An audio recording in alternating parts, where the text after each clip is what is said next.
Welcome back to Psychedelic Therapy Frontiers, the podcast devoted to exploring the frontiers of psychedelic medicine and what it takes to cultivate a healthy mind, body, and spirit.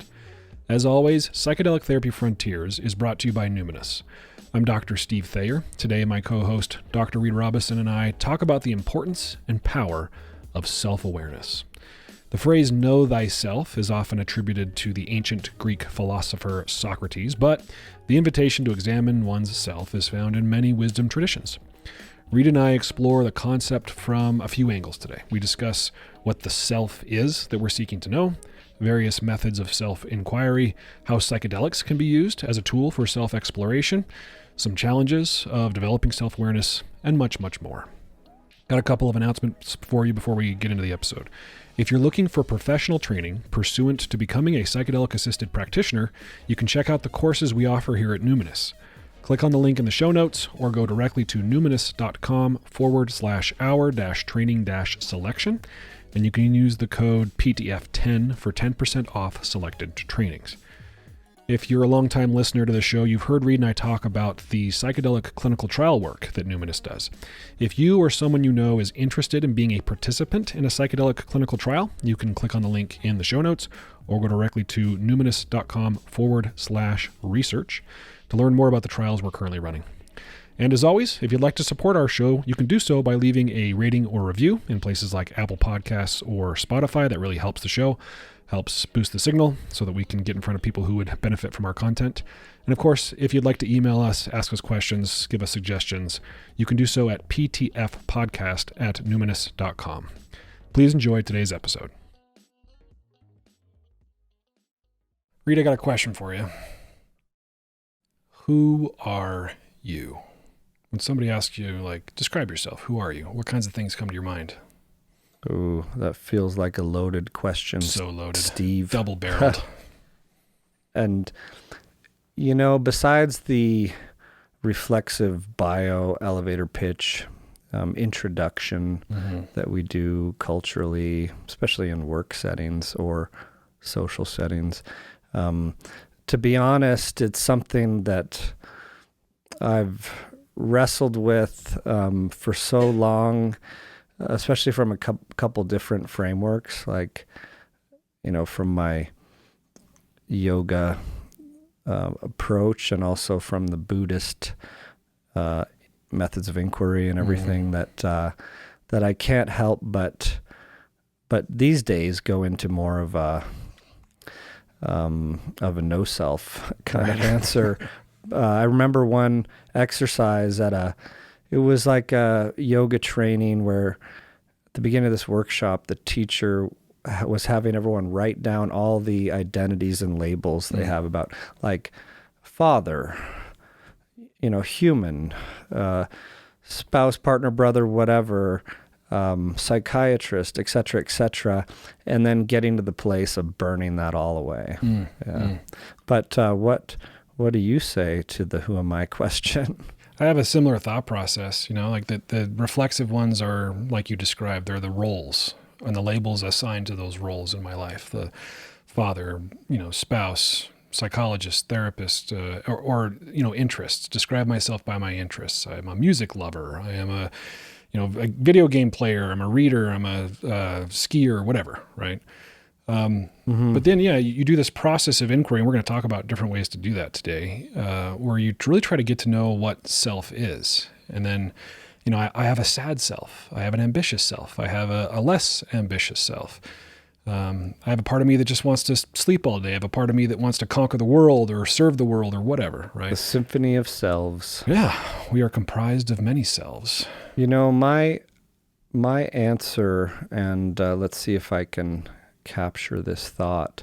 I won't even try. It may come back to me. This is slightly ineffable territory we're venturing into, but I think suffice it to say that question captures a lot of my path and purpose and this long-standing multi-year journey I'm on that I think will take a lifetime or more to really be able to answer that. Yeah. I think that quest to know thyself or who am I is at the root of like all our existential wonderings and angst and all the religious ponderings that everyone is doing, and spiritual explorations that people do across the globe. Yeah.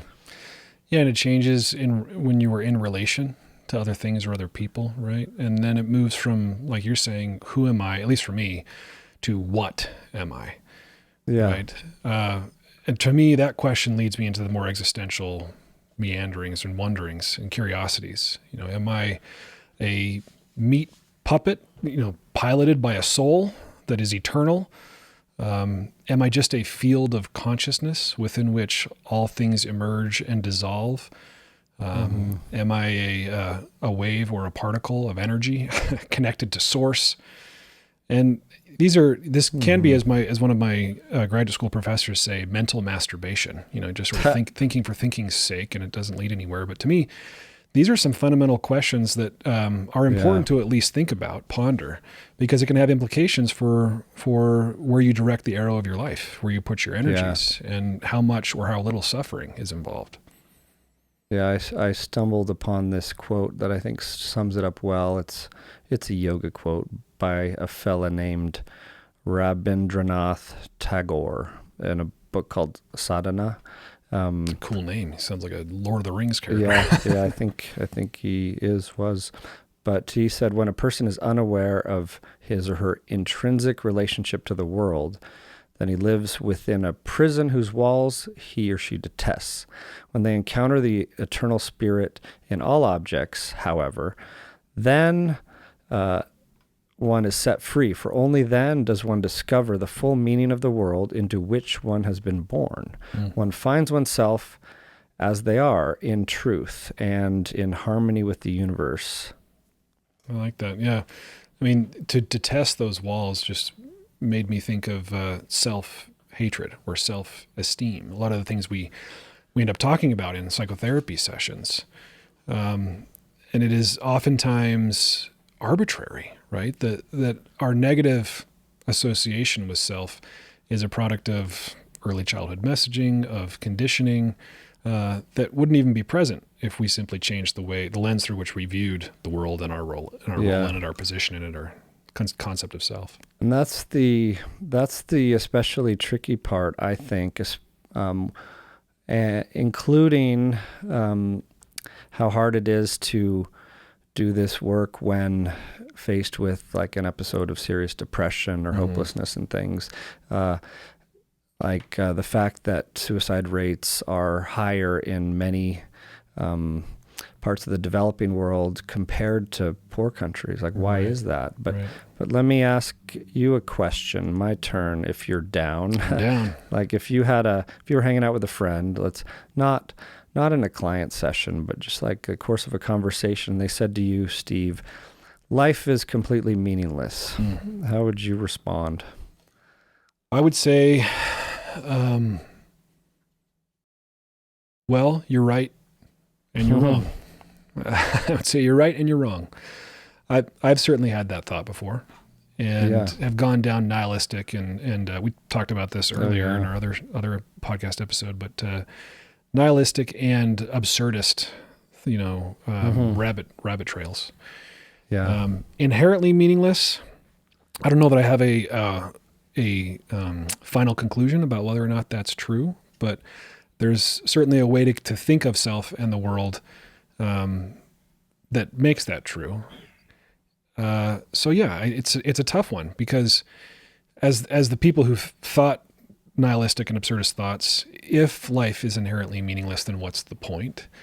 I think a lot of people, at least I will stop speaking for other people to speak for myself. I've had both thoughts. I've had, if life is inherently meaningless, then what's the point? I've also had the thought, if life is inherently at its core meaningless, then it is an empty canvas upon which I can paint my own meaning.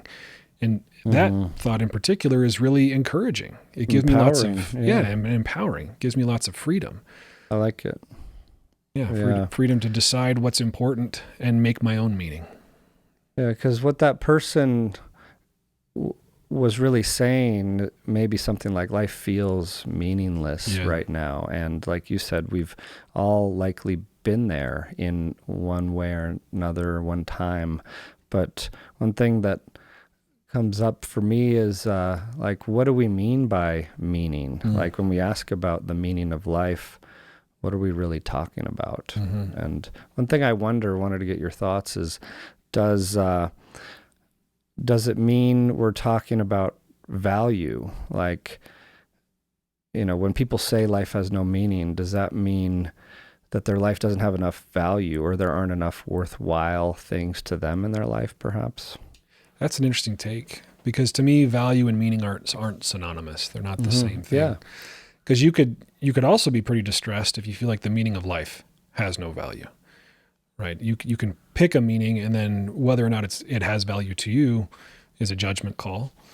And there have been certainly times in my life, or roles in my life, or chapters in my life where I felt like the meaning that it had was not of satisfactory value.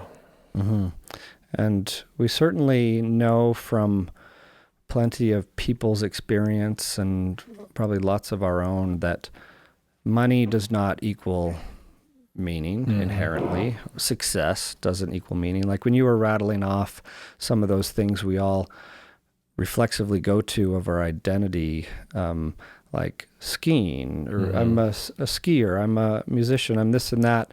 Those things are all at risk for, impermanence and being whisked away, and us being left with an identity crisis if you break your leg and your identity's very much wrapped up in your skiing abilities. Yeah. Yeah. And I think that, like the Buddhists would say, that's one of the perils of over-identification with a particular role or label or sense or source of meaning, perhaps. Because it's transient and dependent. Yeah, I think like there's so many examples of this, but one that's front and center for me is like Leo Tolstoy, for example. Even after some great success of War and Peace, and like an idyllic home in the countryside with family, kids, but what else could someone want? But he still got to this point of like, what is life for? Yeah. Like what, a crisis of meaning. Yeah. In fact, I was having this conversation with my kids the other day. One of my kids is, he's in his middle adolescence, and it's not atypical for somebody in that developmental stage to have these kinds of thoughts. And I'm listening to him talk about, I'm listening to him grapple with meaning and grapple with feeling influenced by culture and by the state that he lives in and by the friend circle that he's in, and just sort of resisting it, pushing back against it, wanting to make his own meaning, wanting to blaze his own path, and then fretting about the reasons why he feels like he's trapped and unable to do that. And I'll admit there was part of me as his dad that was like, damn it, dude, I've worked so hard to provide you an easy life, to provide you a fulfilling life. And you're feeling this way. And fortunately enough for me and for him, I was able to catch that and file it away and just sort of be there and validate him. But yeah, I think it's a really common thing for us to go through. One thing that I think helped conceptualize it for me is like some people have broken it down, meaning what it means. Like there are these 4 pillars in one framework of belonging, purpose, narrative, and the transpersonal or transcendence. And when we look at those, and we could riff on each of those a little bit if you want, but I think there are some components worth taking an inventory of in our search for meaning. Yeah. I like those. Yeah. I mean, we could talk about those, because a lot of times when we talk about purpose, especially maybe in this sort of Western world, there's this idea that you will find fulfillment if you align your life with your purpose, as if your purpose was this thing buried in a treasure chest that you had to excavate and discover. Yeah, it's a trap. Yeah, I think so. Yeah, because the way I've come to realize it more, having gone down that rabbit hole plenty of times, is that purpose is certainly an ephemeral, evolving thing. And I think it's better described as like just some way of contributing to the wider world out there, you know. And like, take for example, it doesn't matter what your job is. Say you're a zookeeper, just to pick a random one, and you're having a crisis of purpose. But it's really not that hard to find like the meaning and the purpose in any job if you're like making the lives of animals better or more meaningful, or if you're, you know, cleaning up some environment and offering these kind smiles and bright hellos and good cheer around you, as well as you know, the beautification of space in the world. You know, there are lots of ways to look at purpose, and I think and it doesn't even matter if you have a job, right? Exactly. Yeah, and if you find yourself questioning your purpose in the zookeeper example, it might be helpful to get curious about what's prompting the questioning, right? Are you getting messages from social media, from culture at large, that say that this isn't enough, or that the impact that you're making isn't significant enough? Because we get messages from culture, both micro and macro culture, about what types of purpose are worthwhile, what have, to harken back to what you said earlier, the greatest value. And often they're, at least in the American Western world, they're economic. Yeah, and one fiery debate along those lines is around like child rearing. And you know, as a parent, you know that your contributions in the realm of parenting and raising kids in the best way you can are very meaningful ones, but that's something that can get debated out there in a hustle culture. Sure. Yeah. And I mean, I think one of the things you're alluding to with respect to meaning and purpose is that oftentimes we find more robust or powerful sources of meaning outside of ourselves. Right. You can find meaning in building your body, building your mind, building your investment portfolio, and you can derive a lot of satisfaction from those things. But they are very self-focused. And a lot of people find themselves going far down those paths only to turn around and feel dissatisfied with how far down those self-absorbed paths they've gone. Yeah, there's this kind of Buddhist saying or riddle or koan, if you will, of to be is to interbe. And I find it interesting that this topic, unlike some of the other topics like psychedelic science, integration, like go inward, the meaning making, and even these pillars, they all touch into the fact that we are humans coexisting in the world. Like, your sense of belonging is a big one, like pillar number one in this framework, purpose. And what you summed it up as, that I think captures it, is like some kind of outward focus for the betterment of humanity. And then even your narrative is about your place in the world and all the events there. And then the transpersonal is connecting with something outside of your limited sense of self. Yeah. You just made me think of maybe a useless thought experiment, but if I'm on a deserted island and there are no other beings to interbe with, am I still a therapist? Right? If you lose your license, I lose my license. Right? If a tree falls in the forest and there's no one around to hear it, does it still make a sound? Unless you get licensed in that jurisdiction. That's the solution. It's the license that makes me a therapist. Yeah. Yeah, because it's like, it's all symbolic in the end. Like, look at how meaning making works in the brain. This is a bit of a tangent, right? But it ties into something that keeps coming up in these conversations on other episodes too, is, you know, we never see the world exactly as it is. It's filtered through our machinery, like we're visually interrogating the world at all times, and that light bounces off everything in the world, comes in through our eyeballs, lands on our retina, hits the optic nerve, goes to the visual cortex, or like the visual centers, which is essentially like a relay center to a couple dozen other areas. But if you look at like the most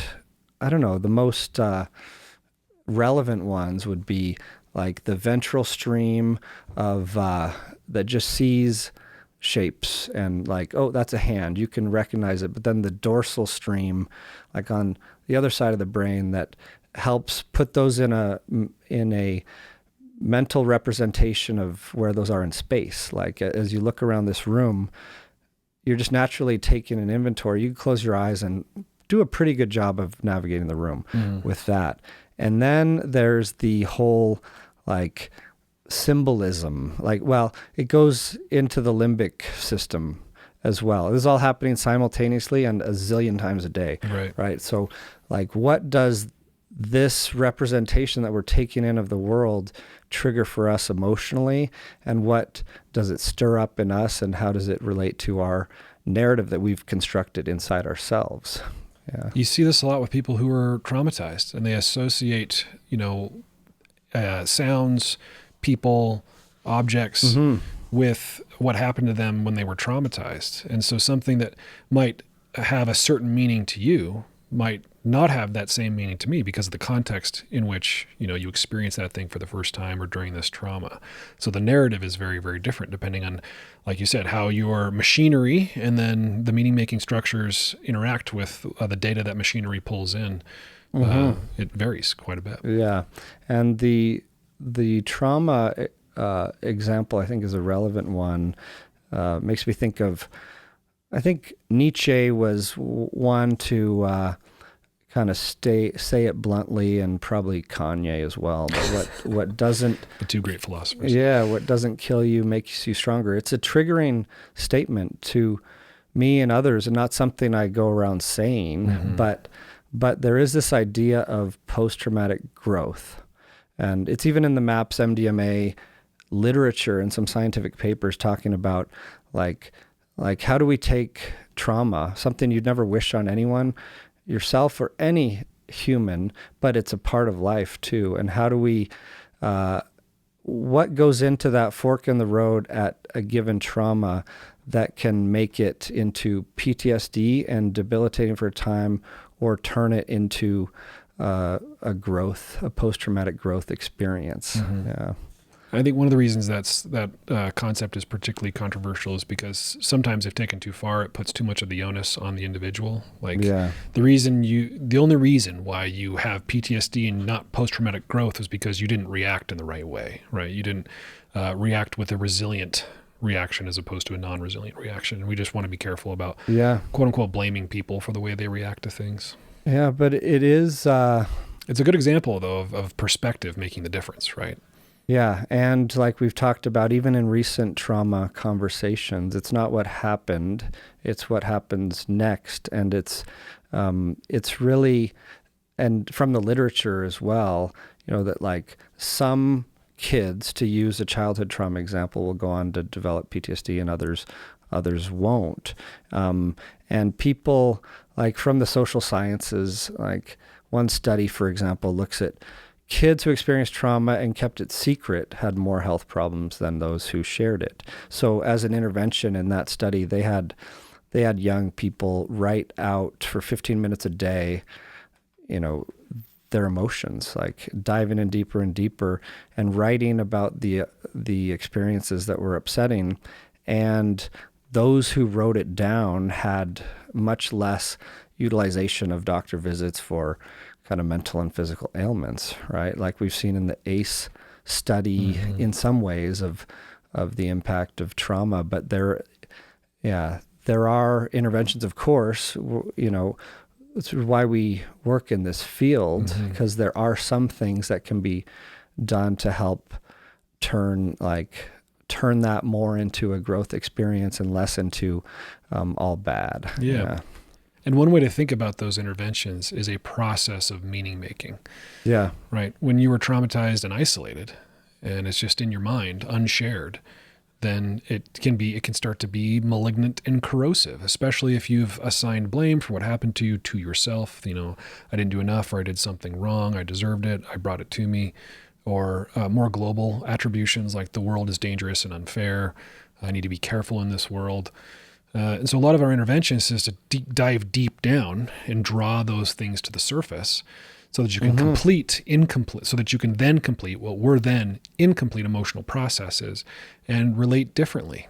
There's a particular treatment for PTSD called cognitive processing therapy that is focused on this endeavor, right? It combines CBT with some other things, but the idea is that you're trying to help the person get to what are called stuck points, right? And these stuck points might be, as I just said, that because of their trauma, they've developed a belief about themselves and the world that is inherently self-defeating. So you go back in, you help them tell their trauma narrative, and then help them evaluate it and change some of those stuck points. Can I reinterpret what happened to me in the service of health as opposed to staying stuck? And that's one of the things that came out of that study I was mentioning too, is the writing often landed on these things like, I know now, or because of this, or I now understand, or anything related to insight or rewriting the narrative, which is one of those pillars we were talking about of meaning making. Like, what is your narrative identity, if you will, which is the story you have about yourself and your whole life, focusing on the significant events you've been through. And those, from this like many decade long pursuit by some social scientists, like those who tell redemptive stories about their hard things, they transition from a stuck place to more of that post-traumatic growth, much more likely, Yeah, and in some cases you see people who have alchemized their trauma into their purpose. It becomes their greatest gift to humanity. So you have the person who, was a victim of childhood sexual abuse, who becomes an advocate for other victims, and they dedicate their life to, an ACE study or to serving people and protecting people. So, there can be interesting sources for meaning and purpose in life, and sometimes it's right at the heart of the worst things that happen to us.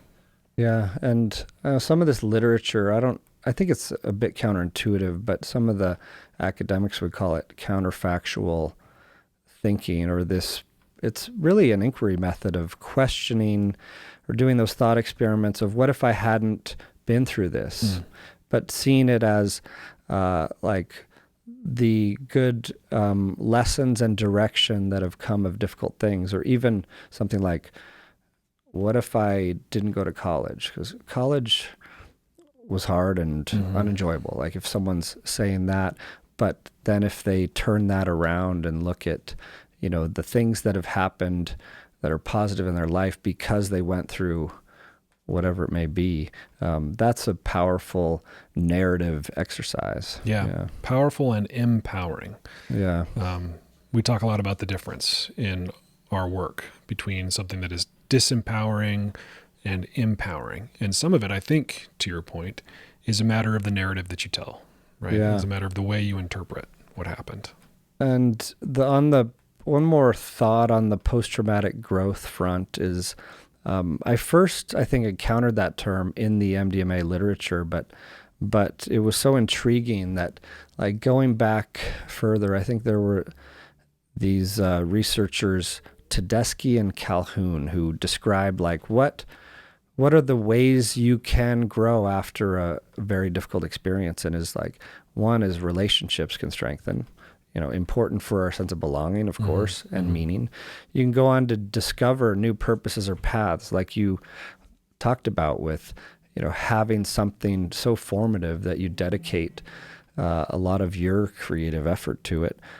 Third, you discover you're stronger than you think you are, than you thought you were.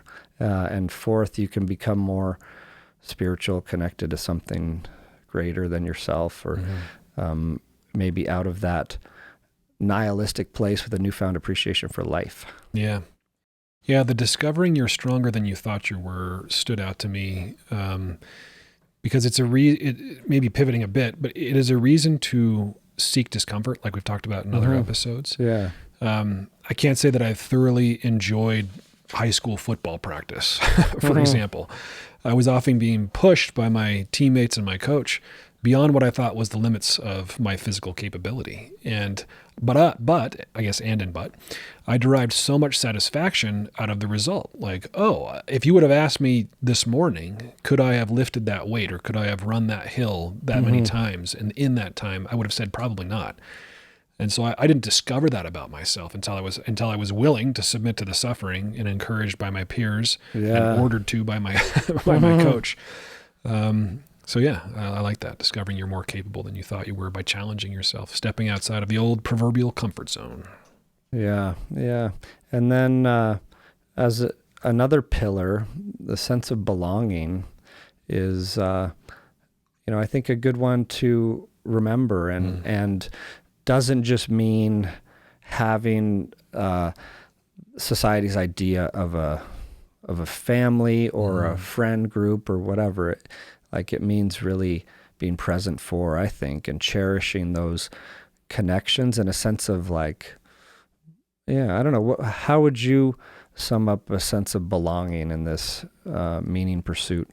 Yeah, I think, like you were alluding to, I think belonging, for me at least, happens at multiple levels, right? I feel like I belong to my family of origin. I'm fortunate enough to have a lovely family of origin that I love.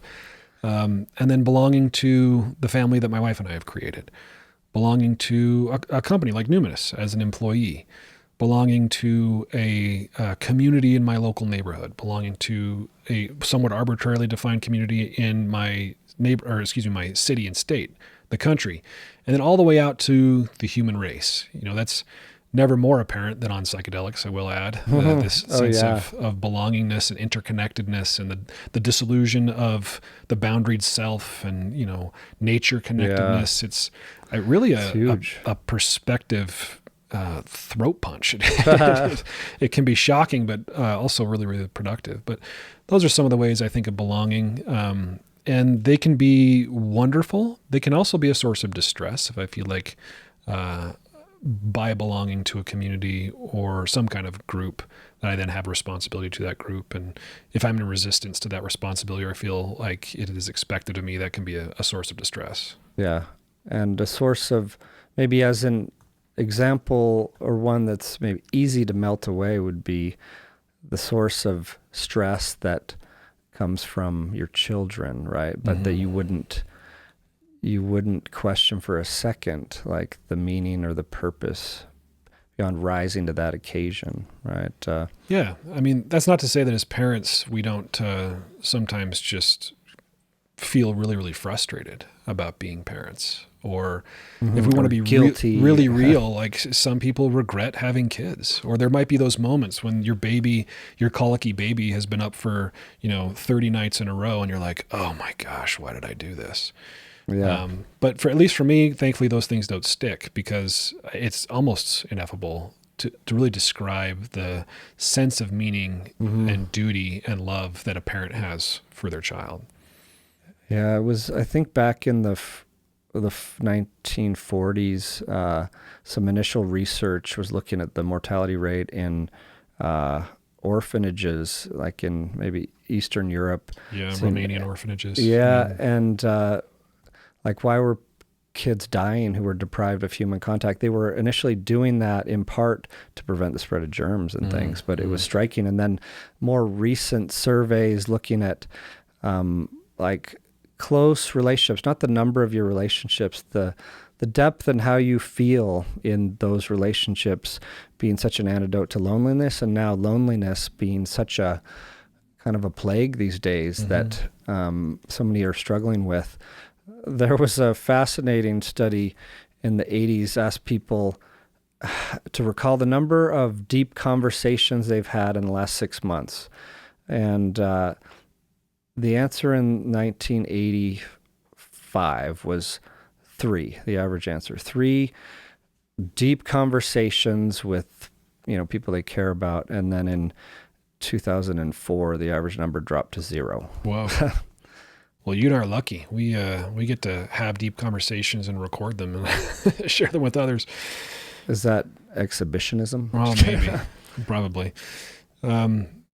Yeah, that failure to thrive studies on those orphans. I had some friends in college who went out, they would take these large groups of people, mostly women, and go out and just hold the babies in these orphanages. It's wild to me, the connection between loneliness, disconnectedness, and physical health too, like in human physical neurological development.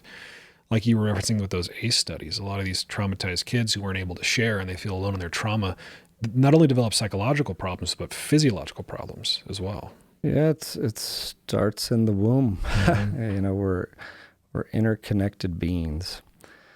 And then maybe the next pillar, just to touch on it, of the transpersonal or transcendence that we talk about a lot on here because we like it. But how do you think, you mentioned it with psychedelics blowing the lid off your perspective of interconnectedness, but how do you view the mystical realm in meaning? I think it can be a tremendous anchor for meaning and purpose and value when all else fails for people. I was talking about nihilism and absurdism, and in response to your question of sort of what is the meaning of life? Does life have value? And I think for a lot of people where their place in the world, the purpose of their life is so ambiguous, difficult to grasp, they can at least land on like a higher being, a higher force, that they are more than just this thing that they identify with here in linear time. Yeah. Especially if it's intimate, like I am a son of God or a daughter of God or a child of God. Stardust, yeah. I'm a star seed, right? Quantum. And it's I guess not wrong. We're all made up of the same molecules that were once forged in the hearts of dying stars. But to me, it still is a question of connectedness and belongingness, right? Yeah, like if you have ever looked up at the stars at night and realized that you're just a tiny part of a large whole of something, you've had a moment of transcendence, right? Yeah. Yeah, and who was it? William James. His book's over there somewhere, The Varieties of the Religious Experience. Good book. Describes it, this mystical experience of transcendence being uncontrollable, lasting, just minutes to a few hours, and not entirely possible to put into words, but has the power to reveal to you truths that may remain with you forever. Yeah, I had a friend who had a psychedelic experience, and one of the big takeaways was that he was nothing and he was everything. And it was in relation, answer. Yeah, it was in relation to the sort of the connection to the transcendent, to the ineffable. But I thought that was thought-provoking. Who are we? What are we? Well, we are nothing, and maybe in the grand scheme of things. If you zoom out from the Earth, there was a YouTube video that shows this, like it shows the scale of the Earth, and then it shows the scale of the solar system, and then the galaxy, and then, some giant star that's many times the size of our star. And it's just, when you zoom all the way out, it's like, oh my gosh, how insignificant am I? Like Carl Sagan's Pale Blue Dot, one of my favorite perspective realigners, or smack in the face if I need it. Yeah. Yeah. And it can be helpful when you're sort of, stuck in traffic and you think it's the worst thing in the world. Maybe it's not. But also, you're everything. Like, everything that you experience is only inexperience. You are the filter through which everything passes that you will ever experience. Your consciousness, like I was saying before, if you are consciousness incarnate, you are the infinite container within which all things arise and fall. And if you want to get less sort of weird about it, I am everything to my kids, and they are everything to me.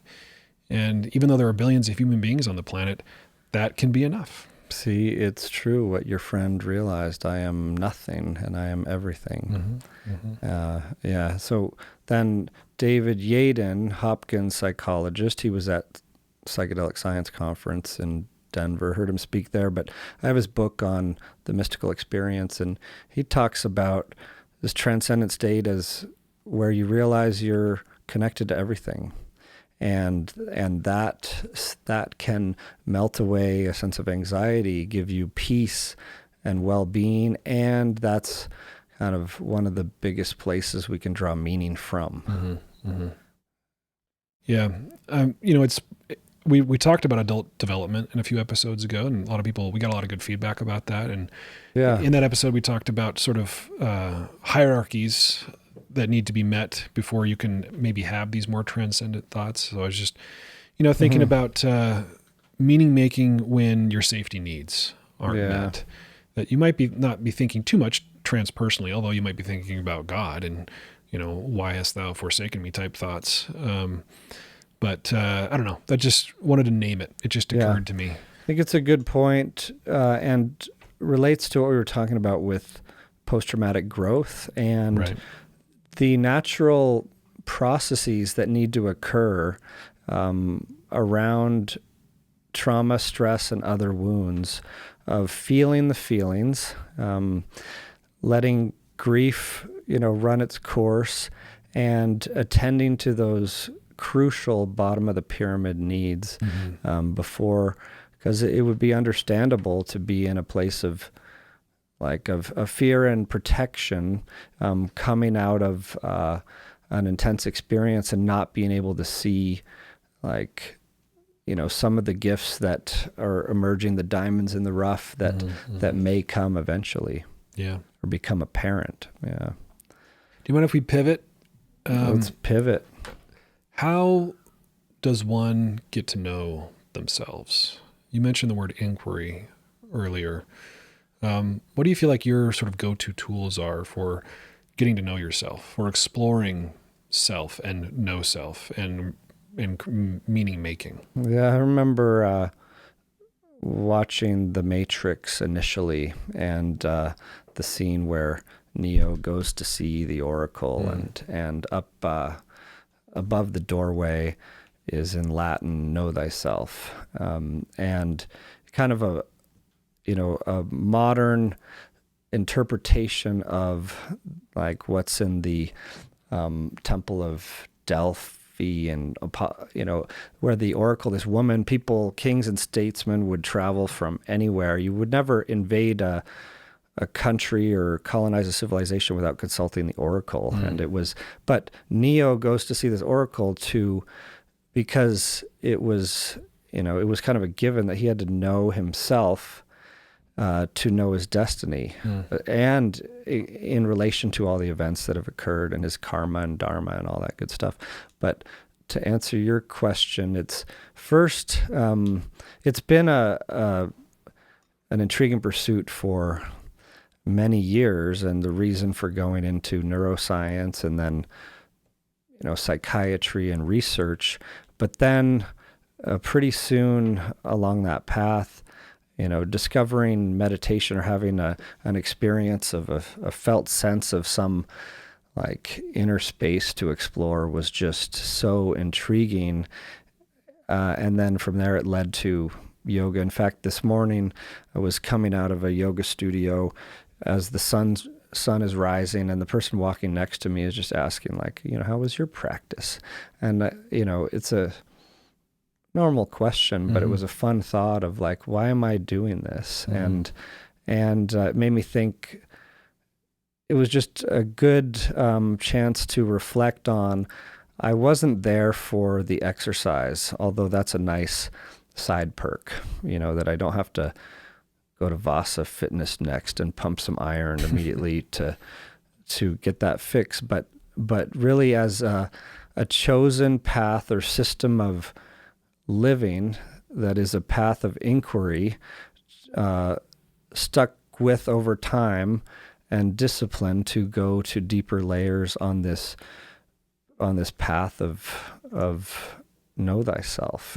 And so that, but I think we could get into a little more specifics because I love the idea of self-inquiry, but it's one that confused me for many years, and I'm just starting to kind of feel like I've sorted it out, at least personally, and how it fits into my practices of insight meditation and things like that. But what are your go-to tools, or how do you view self-inquiry?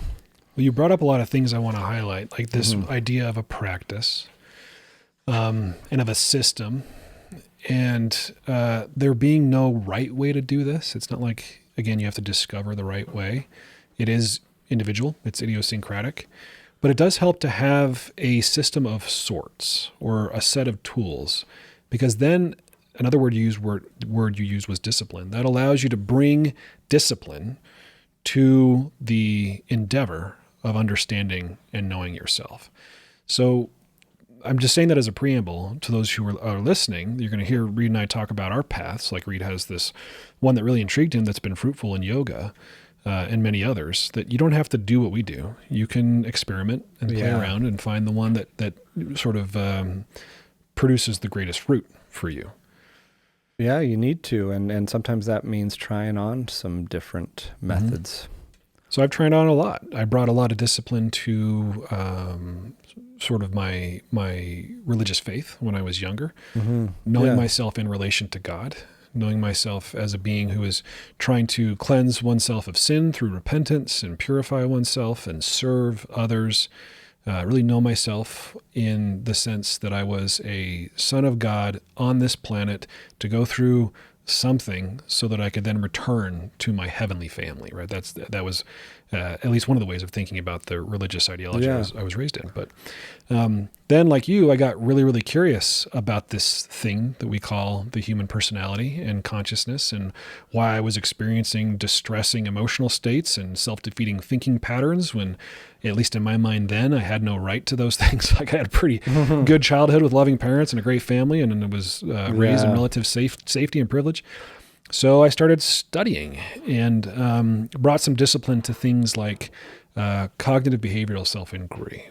What ways in which am I stuck in self-defeating thinking patterns that are the product of either trauma or unhelpful conditioning? And can I challenge those things directly, those so-called thinking errors or cognitive distortions? And that was pretty helpful for a while. Yeah.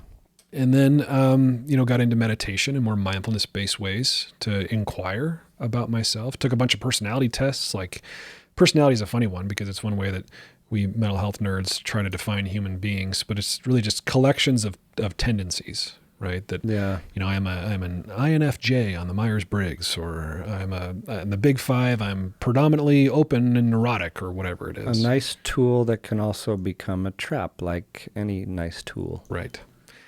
But it was, I did do that for a while because I was in a clinical psychology PhD program, and an assessment for the sake of diagnosis and treatment was a big thing. I took a lot of different personality tests. I like those too. It was interesting, even though they can be traps, to see the through line.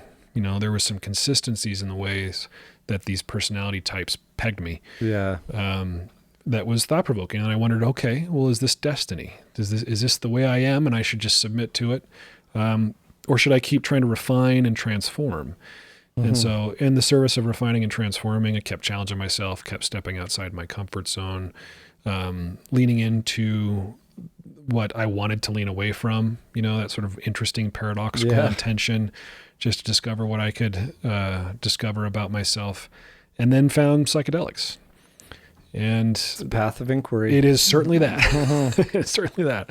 All the things I thought I knew about myself were suddenly flipped upside down. Myself, the universe, the transcendent. But as far as daily practices go, meditation, particularly embodied inquiry. So this is actually embodied inquiry is something we teach in one of our courses. We teach an embodied inquiry course in the service of helping people prepare before and navigate psychedelic therapy experiences. But there's a cohort going on right now, in fact. One of the things I learned from Devin Christie, one of the architects of that course, was this acronym SIBAM. And it comes from somatic experiencing. And it's just dimensions to pay attention to when you're doing embodied inquiry, just pausing mindfully and reflecting. So sensations, so your sensory contact with the world, images in your mind's eye as you're thinking about what's going on right now, what comes to your mind's eye, behavior, sort of your impulse, movement, gestures, posture, affect, so your emotional state, the emotions that are coming up, and then, like we talked about earlier, the meaning that you ascribe to all those things, this sort of cognized dimension of experience. And inquiry, just for some big picture thoughts of why do this, or what might one expect on the path? I like to turn to one of my favorite teachers, at least from afar, Jack Kornfield, who happens to be a psychologist and a Buddhist, gone deep on the path, both Buddhist and Hindu philosophical paths, but with this idea that wisdom is kind of comes over time and means seeing more clearly as we go and seeing the arising and passing of our experience and how we relate to it. And you get there through this gentle inquiry into the workings of the body, like the embodied inquiry, the workings of the mind, like these cognitive ones you're talking about, and this openness, like forgetting what we thought we knew, or at least suspending that, and just being open, like sitting with the questions, living the questions with a spirit of observation and quieting the mind. And then, Jack Kornfield says that as we do the more and more of this inquiry or insight meditation, if you will, we learn more about our desires, see where the root is, because that's one of at the roots of a lot of people's suffering, the longing, clinging, attachment, whether it's, pleasant things or painful things, seeing how it arises, affects our life. We can see our contentment and stillness and our place in those. We begin to observe the cause and effect, or karma, if you will, of how we are in the world. And we start to see the impermanence in real time of things, everything passing, changing, and our attachment, our grasping. Like from the Buddhist and yogic philosophies, those are the key ingredients to suffering. Yeah. And so we see what closes our heart, what opens it, and in this kind of state of more stillness and quiet and gentle observation, that's where we learn about ourselves and our inner world, and see our shadow and our fears, our delights, our psychological patterns and where they arise from. Sometimes getting into the where, if it matters, and then into those spiritual questions of like, who am I, and how does that impact how I show up in life? Because even though those singular psychedelic experiences are these great way showers or path openers, wisdom doesn't, in my opinion, come from one particular experience. It's like a series of like knowledge to be kind of integrated over time and discovery in a spirit of awareness. Yeah. You're making me think of the most valuable things I've taken from my study of Buddhism, and then the way Buddhism has influenced third wave psychotherapies. Yeah. And it's one of the things is this stance of compassionate curiosity, and then letting go of my attachment to needing to figure everything out. So the state, the sort of waveform of compassionate curiosity can be a place I stay. And to stay in it is not to, like I said, to figure everything out and to cut out the things that don't work and only include the things that do, to cut out the things that don't feel good and only include the things that do. If that is sort of to go back to the way we started the conversation, the purpose of life or the meaning of life is to live, that's a great way to do it with compassionate curiosity, I think. Yeah, I love that. And I chuckle as you share that because it's something I've realized and re-realized over and over. And I'm glad that I have no idea what I'm doing. And the deeper I go on this path, the more I give up the need, thankfully, to understand or have all the answers, because that's another form of grasping and attachment. And I really do believe the more we kind of discover through these methods of direct experience, the more we realize that you don't have all the answers, and not everything is figure-outable by our human brains and human language. Yeah, you often quote Ram Dass as saying, we're all just walking each other home. And I think another maybe silly way of saying that is that nobody knows what the hell is going on. So we're all clueless. Don't take life too seriously. That's one of the things my son was saying. He's like, everyone around me takes life too freaking seriously. Yeah. I don't take life that seriously, and I wish they would just lighten up. Yeah, it's great that he's figuring that out, maybe even ahead of the curve. Yeah. So one last thing from Jack Kornfield to sum it up. He says, like, inquiry or insight meditation is a path of discovery. It's straightforward and direct, no frills, gimmicks, simple but not easy. The forms vary, and that's what I discover, is there's so many, like diamond inquiry method and this and that. The genuine practice is the single quest to establish a foundation of harmonious action, to collect and concentrate the mind and body, to see the laws of life by our own true, careful, and direct observation. After understanding the way of practice and realizing that meditative life involves this whole process of awakening, there's only one thing left to do. We have to undertake it ourselves. Again, there's that word practice. Yeah. To me, it just speaks to the letting go of the attachment to completion, right, or to perfection, perhaps.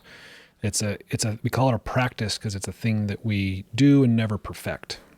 Yeah, there's a quote that any Ashtangi would know well, like Ashtanga yoga practitioner, or most yogis have probably heard from Patabi Joyce. It says, practice and all is coming. Or like it's, 1% knowledge and 99% practice, the path. Yeah, for me, that just allows my nervous system to relax when I think of the meaning and purpose of life as a practice, that I don't have to have it all figured out. I'm betraying all my own neuroticisms here, but neuroses. Yeah.